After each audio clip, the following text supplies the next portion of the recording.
Peace, family. My name is Vicki Dillard for African Diaspora News Channel. Thank you so much for tuning in. Be sure to give us a big thumbs up, and share the broadcast.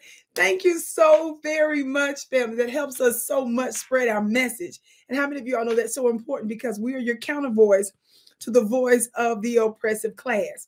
Family, I was really thinking about the plight, which I always am, of our people here in the United States, what we some of us call foundational Black Americans, Native Americans here, those of us that were taken from the continent and enslaved here in the United States, and those of our Native people that were here and the original owners of this land who experienced oppression and the theft of their land and terrorism by our open enemy.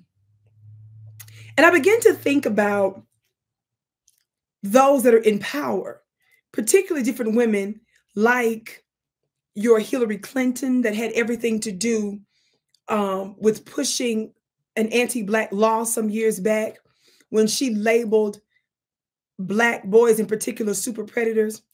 That was not just some arbitrary term that she used. I broke this down on so many different other broadcasts that I've done on multiple platforms where I revealed that she learned that phrase from a professor who attended the White House for an hours-long meeting. And they intentionally used that word in order to create an environment to make young Black boys in America appear to be animals, so that when her husband pushed certain anti-Black legislation like the crime bill, because they would gin up so much fear that they were the ultimate threat, the public would go along with it without question, and it worked. Only to find out later that the scientist himself admitted that it was what they call junk science. The information was not true, and it was that was also confirmed by some other professionals as well.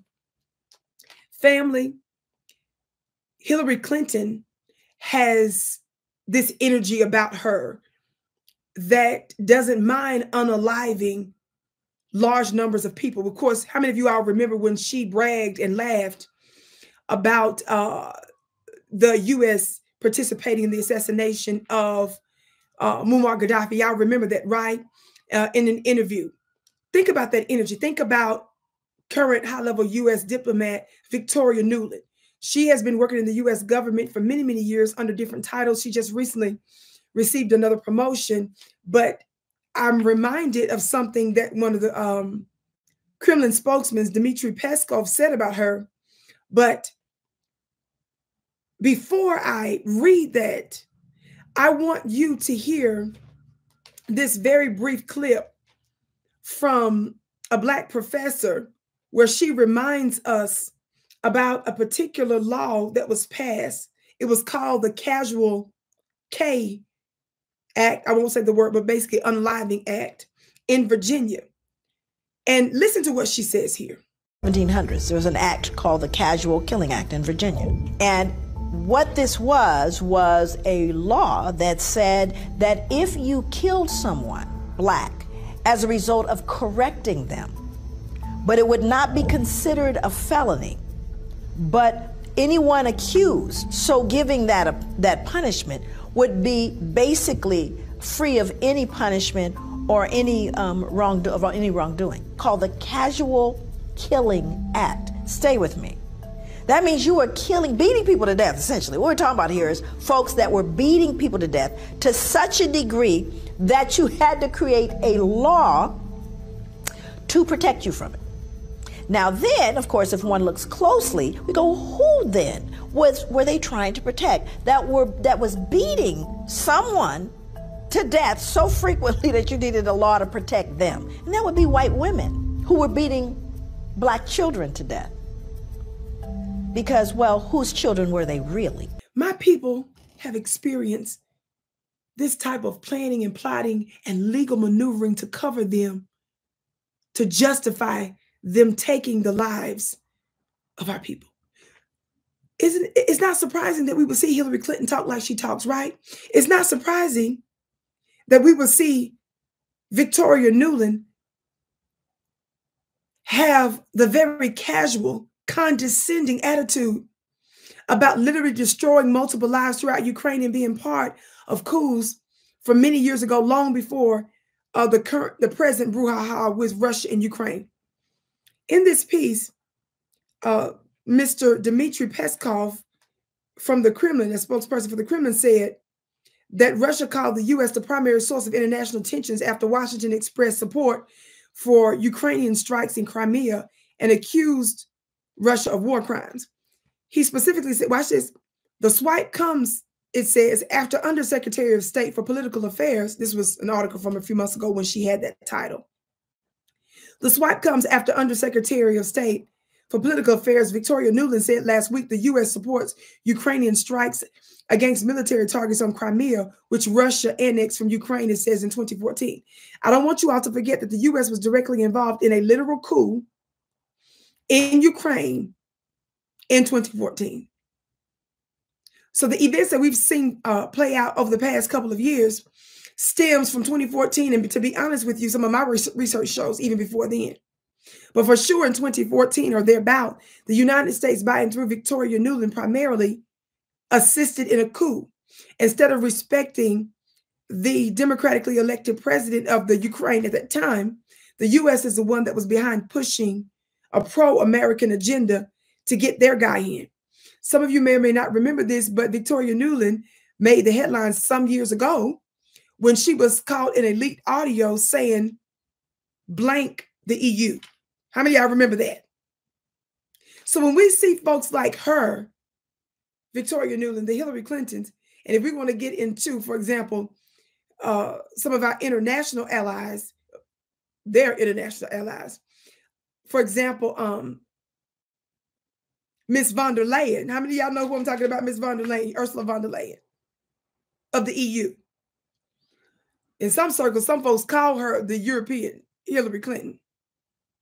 Well, her attitude to some of the goings on and injustices and the unaliving of peoples around the world has been noted. And I'm just letting you all know this seems to be a pattern, and nobody knows this pattern better than us here in the United States of America, which is why we endeavor to hold them accountable, because we've had to live with this for hundreds of years. And it's sad and it's unfortunate that the record that America, including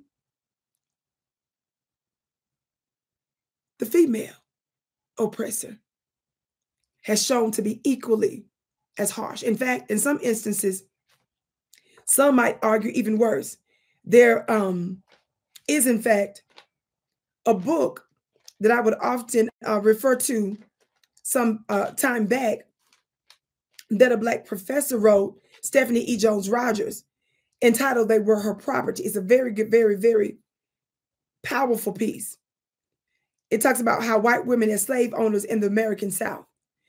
In her book, this beautiful author, who's a professor at Berkeley, she discusses that in her research in one part of the United States, when she was looking at the census, it showed upwards of 40% of white women that owned slaves.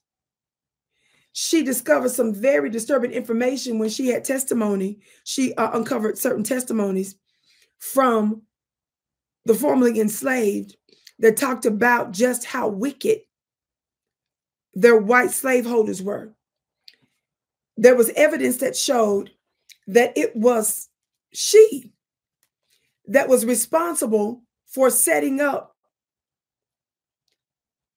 Black men and women to be assaulted and impregnated, violated. You know what I'm talking about. Very disturbing. It talked about how white women even went to court and sued to make sure that they could hold on to their slaves. And as ironic as this statement is, she actually says in the book that them being slave holders were actually their freedom. I want us to remember that. I want us to remember that when we are trying to sit here and talk about brokering peace. Just because their name is Hillary Clinton and they smile, talk Black to me, somebody.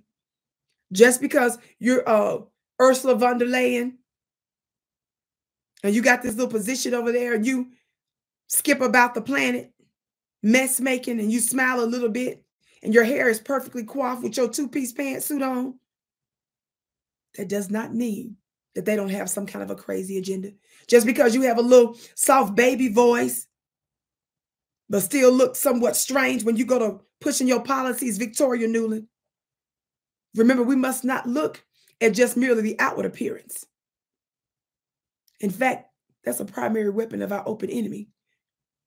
My name is Vicki Dillard, and I want you to know that I'm going to be teaching you spiritual defenses. I want to teach you about your supernatural powers and the unseen government and the unseen spiritual army that has our back. And my upcoming Royal Ancestor Codes webinar is going to change your life. This has a power to shape your entire lineage, to bless your entire lineage. I'm going to be with my brother, a well-respected mystic, Rod Hayes.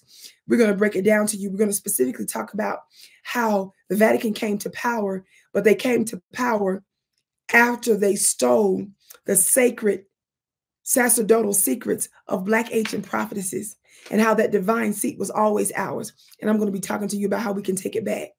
Yes, you. Be sure to register on my website for November 5th at VickiPlanet.com. My website is VickiPlanet.com. That's VICKI Planet.com. I can't wait to see you on Sunday, November 5th